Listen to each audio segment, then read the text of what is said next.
সবচেয়ে বেশি জান্নাতে যে আমলটা নিয়ে যাবে, জান্নাতে যে জিনিসটা নিয়ে যাবে, সেটা কোনটি জিনিস? নবী করিম সাল্লাল্লাহু তাআলা আলাইহি ওয়াসাল্লাম ইরশাদ করে বলেন, আল্লাহকে ডর और अच्छी इबादत।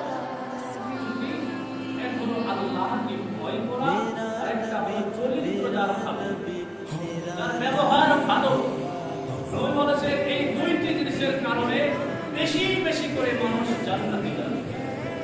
এটাকে আল্লাহকে ভয় করে, আর ভয়ের মধ্যে আর কিছু আয়াত বলতে ভয়, এটা আমি যে মুখ দিয়ে ভয় করা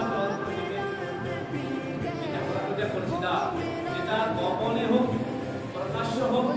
যেখানে একটা হাদিসের মধ্যে আছে যে তোমার নাম বিশেষ দেওয়া আলিয়া, আল্লাহকে ভয় করা গোপনে এবং প্রকাশ্যে।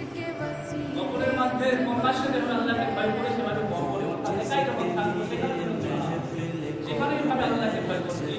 আল্লাহকে ভয় করা আর চরিত্র যার ভালো, যার ব্যবহার ভালো, যার চরিত্র খারাপ